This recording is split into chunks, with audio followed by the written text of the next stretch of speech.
Ex-arante do pastor Tiago Santana desabafa e conta como tudo aconteceu entre eles dois.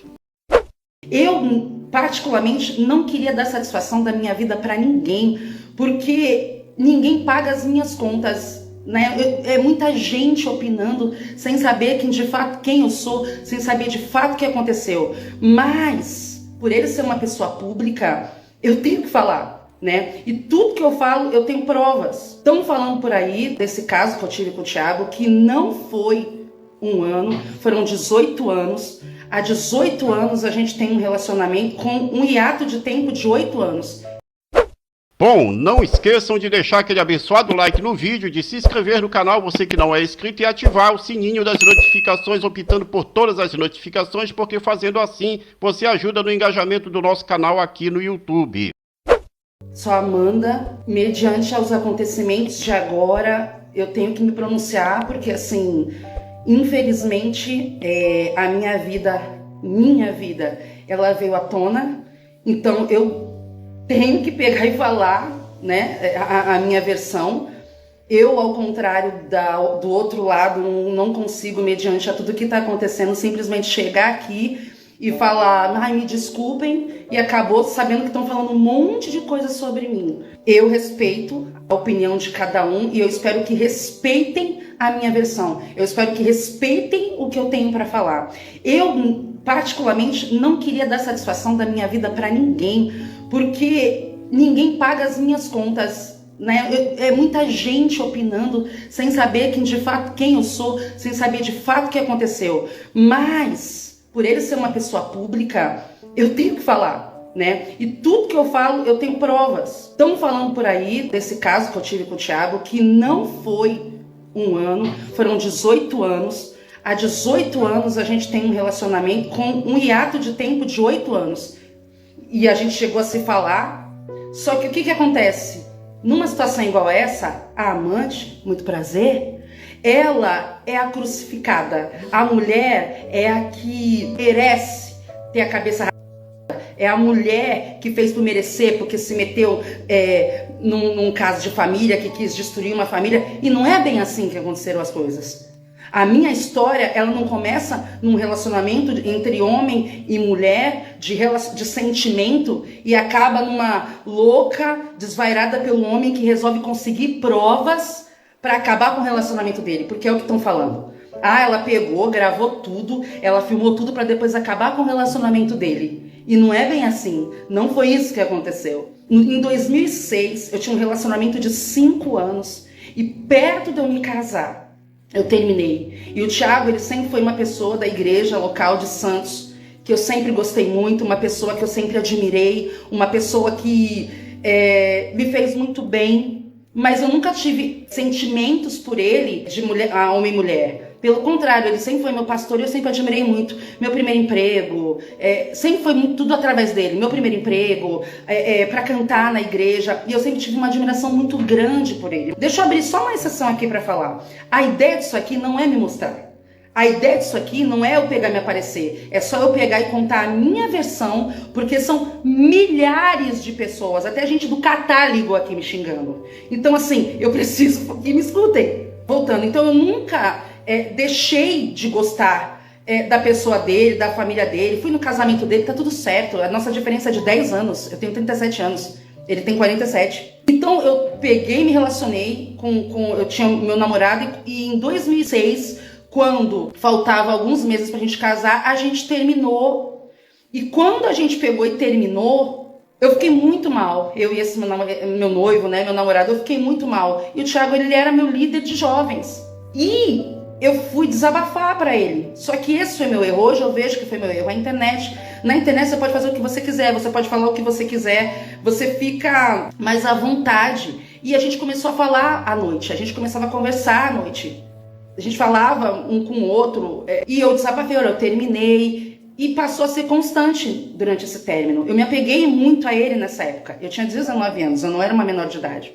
Nessas conversas, a gente acabou conversando, né? A gente acabou se relacionando primeiro pela webcam, a gente começava a jogar joguinho, a gente foi se envolvendo. Eu tinha acabado de sair de um relacionamento e eu me apeguei àquilo. Na igreja a gente não conversava, mas quando chegava à noite a gente conversava. Foi criando uma amizade virtual, mesmo ele sendo meu pastor. Então, chegava aquele horário à noite, dava 10, 11 horas da noite, toda hora eu queria saber o que aconteceu com ele, como que foi o dia dele, mas a gente não falava de coisas pessoais. Ele falava como é que você tá, como pastor. Até que chegou uma hora que a gente começou a jogar joguinho, jogava dama, isso lá em 2006. Aí eu fui me envolvendo. Ele, eu tenho certeza que não. Só que o que acontece? Você conversando com um cara às 10 horas da noite, você é uma menina, você acabou de terminar o relacionamento. A gente começou a jogar a dama, aí vem aquela brincadeira. Aí começou uma brincadeira assim, te comi. Aí eu, te comi de novo. Aí a gente viu que começou a ficar uma conversinha mais caliente na brincadeira. Aí ele pegou e perguntou pra mim, eu era virgem, eu tava 5 anos namorando, mas eu era virgem. E quando a gente começou a ver que começou a calorar, ele começou a pedir pra ligar o webcam, eu ligava o webcam, eu fazia vídeo pra ele, se mostrando. Eu gostava daquilo, eu sabia que era errado, mas eu gostava daquilo.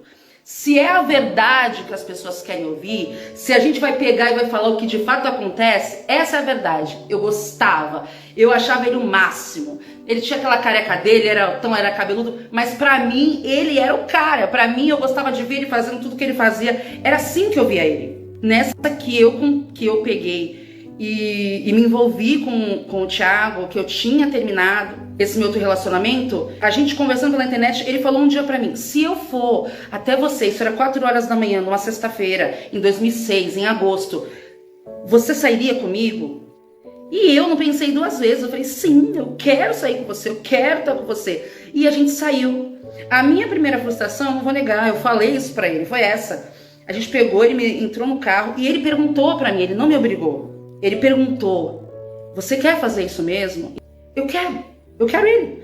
Aí eu peguei, saímos no carro, fiquei com ele, dentro do carro dele, numa rua atrás da minha, lá em Santos. Só que depois daquilo, houve uma ligação entre eu e ele. E o Thiago falou assim pra mim, Amanda, depois que acabou, eu não posso falar pra ninguém isso que tá acontecendo, porque senão eu vou perder a minha família.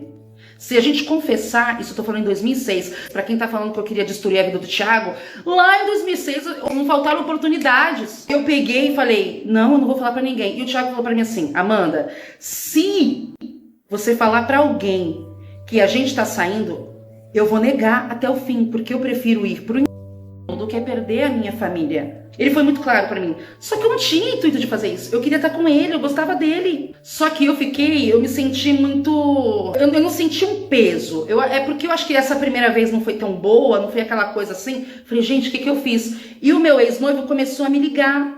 Ele começou a me ligar e me procurar. E eu falei, eu não posso fazer isso, eu vou voltar com ele. A gente saiu 6 vezes depois disso daí.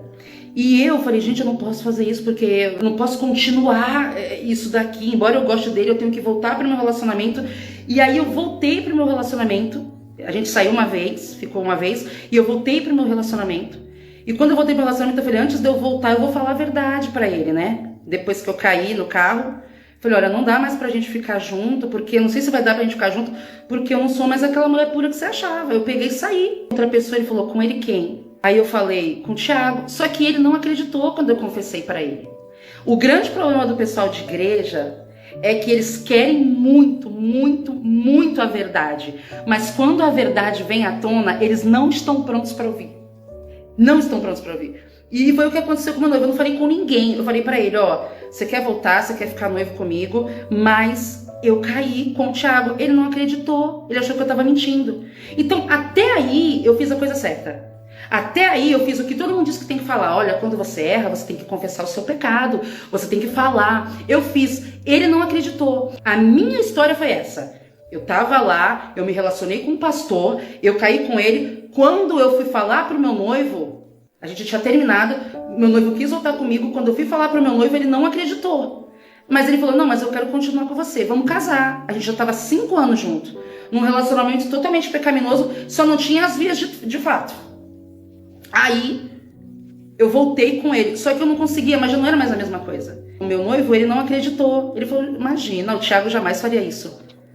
O Thiago jamais é um pastor, ele jamais iria fazer isso de estar pregando e saindo contra a pessoa. Mas vamos continuar juntos. Só que aí, nas outras vezes o Thiago começou a me procurar.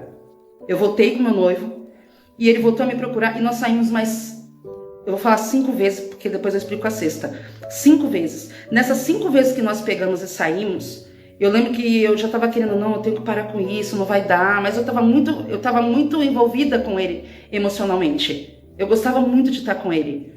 Mas não tinha beijo na boca, não tinha romance, não tinha amor, não tinha declaração. O Thiago, ele nunca fez isso. Ele nunca fez uma declaração pra mim. Eu não tô aqui defendendo ele, não. Eu só tô falando a verdade. Se querem ouvir ou não. O que aconteceu? Eu falava, não pode, né? Não vai dar certo isso, não vou conseguir viver, tá errado, é pecado. E fui pra igreja, pra Bola de Neve. Tinha acabado de abrir em Santos a Bola de Neve do Canal 3. E aí, quando eu tava lá, foi em janeiro. A gente começou em agosto de 2006 e saímos 5 vezes. Quando foi em janeiro de 2007, eu já estava com o casamento marcado para casar no dia 7/7 de 2007. Eu fui pro Bola de Neve falando, gente, eu preciso de ajuda, é melhor mudar, mas eu não tinha forças. Quando você tá no erro, você não tem forças. Eu tô há 18 anos. Eu estou há 18 anos querendo falar. Sabe o que é você tá com 18 anos engasgada? Querendo falar? Não tô querendo chamar atenção nem nada. Se o Thiago chegou e falou, só pediu perdão e tá tudo bem, mas eu tenho o direito de falar, não me proíbam. Por favor, eu tenho que ter o direito da minha versão. Então, aonde que eu parei? O Bispo Nelson pegou e falou, se eu chamar ele aqui, você vai confessar na frente dele? Eu falei assim, eu confesso na frente dele, só que ele falou pra mim que preferia ir pro inferno do que perder a família dele. Ele vai negar. E foi o que aconteceu. Só que não chamaram o Thiago, eu fui pra casa. Quando eu saí com meu noivo dali, meu noivo foi falar, na hora do nervoso, com um novo convertido. Esse novo convertido começou a espalhar pra todo mundo. Não fui eu que espalhei pra ninguém, eu não espalhei o que aconteceu pra ninguém. Começaram a espalhar pra toda a igreja e aí houve um culto, o qual eu não fui, onde o Bispo Nelson falou que a igreja estava sendo alvo de Jezabel, que o diabo... Parem de me ligar, por favor, parem de me ligar, por favor. Eu não vou parar de falar. O que acontece? Quando eu peguei e confessei o meu pecado, é o que a igreja diz que... Para de me ligar! Quando eu peguei e confessei o meu pecado, que é o que a igreja diz que tem que fazer, eu não falei pra mais ninguém, saíram espalhando, não fui eu. Eu fiz o que a Bíblia diz que tem que fazer. Você vai ficar ligando, eu vou recusar. Eu fiz o que a Bíblia diz que tem pra fazer. Eu não falei com mais ninguém. Eu fiz, só que eles pegaram e fizeram, parece que no outro dia um culto, dizendo que eu era Jezabel, dizendo que eu tava falando a mentira. Ninguém cuidou de mim, ninguém quis escutar a minha versão, mas ninguém quis cuidar, olhar. Ninguém fez nada disso. Eu fiquei como louca. Falaram que eu era maluca, falaram que eu tava querendo a mulher dele. A própria mulher dele, a própria esposa dele falava, meu marido jamais ficaria com uma pessoa igual a você. Imagina, olha pra mim, você acha que ele me largaria? Tá tudo bem, é um direito dela. Não tava pedindo pra ficar brigando com a amante. Eu fiz exatamente o que a Bíblia diz que tem que fazer. Você erra, você vai lá e pede perdão. Isso em 2006. Só que desde aí, eu fui escorraçada, me xingaram, me trataram mal. Eu entendi que a igreja, que é o que estão fazendo aqui, agora comigo no TikTok, que é o que estão fazendo comigo em tudo que é lugar, ela não faz o que tem que fazer. Ela só critica, ela só julga sem saber. Eu peguei e fui para algumas igrejas, ela tá atrapalhando, ela não entendeu que eu tenho livre-arbítrio de falar. Eu acho que ela não entendeu. O que acontece? Eu não sei bloquear os comentários, moço. Eu não sei mexer nisso aqui. Eu não sei mexer. Bom, não esqueçam de deixar aquele abençoado like no vídeo, de se inscrever no canal, você que não é inscrito, e ativar o sininho das notificações, optando por todas as notificações, porque fazendo assim, você ajuda no engajamento do nosso canal aqui no YouTube. Fiquem com Deus e até o próximo vídeo.